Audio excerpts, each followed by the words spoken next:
You know what's surprisingly hard to do in a workshop? Cut a perfect circle. You'd think it would be simple, but no. So I made this, a homemade plywood jig that turns my router into a circle cutting beast, and it actually works. Welcome back to DIY Wood Revival. I'm Fabian, and in this video I'm going to show you how to make this quick and easy circle cutting jig. Let's get started.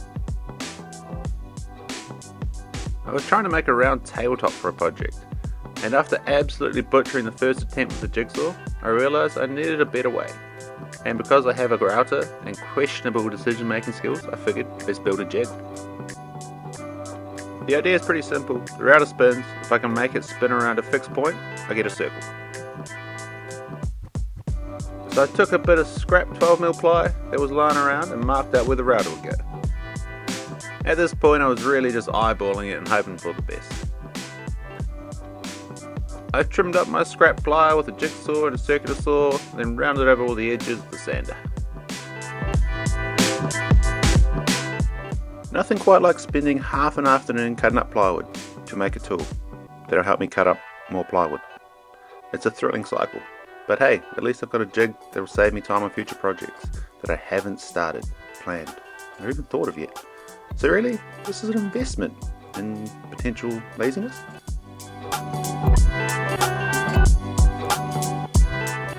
At this point I've measured everything twice, which guarantees it'll still slightly be wrong.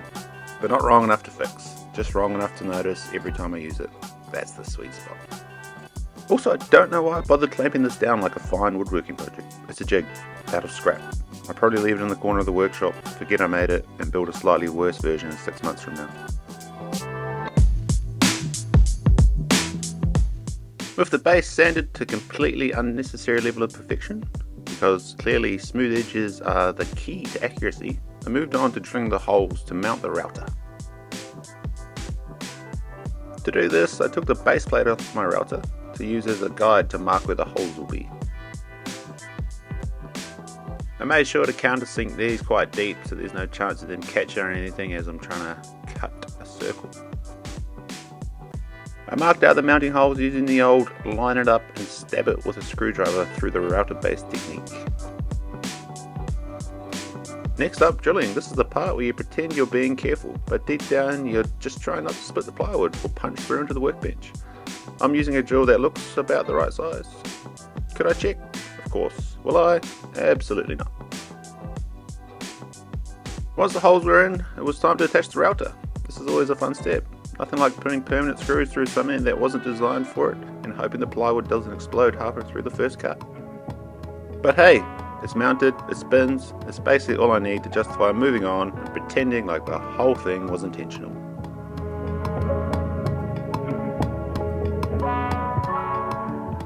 Once I had the router mounted to the jig, I took out a plunge bit, fitted it, and then cut a hole straight through the center.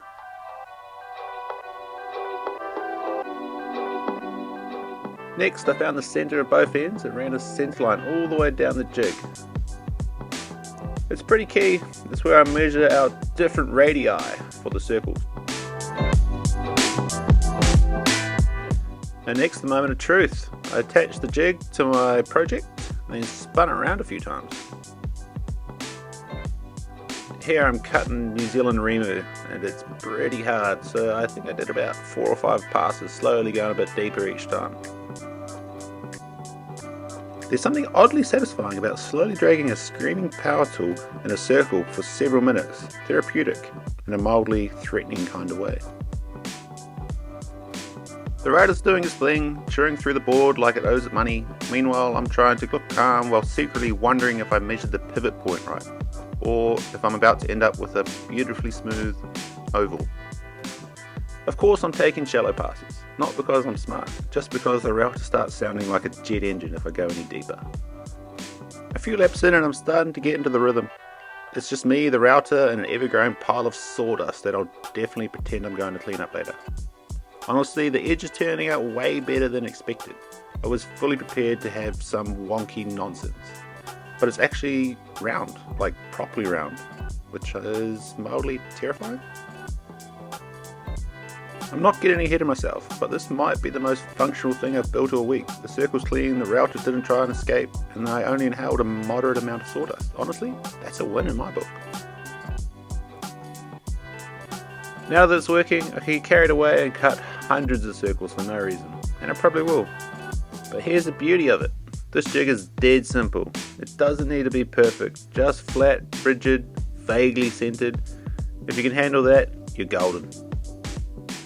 Next time I might actually make it adjustable, or at least label the pivot hole so I don't have to remeasure it every time like a muppet. And that's a circle cutting jig, built with minimal tools, maximum guessing, and enough accuracy to convince myself it's worth keeping. Will I use it again? Definitely. Will I remember where I put it when I need it? Probably not. If you enjoyed this video, don't forget to like and subscribe for more DIY wood revival content. Thanks for watching.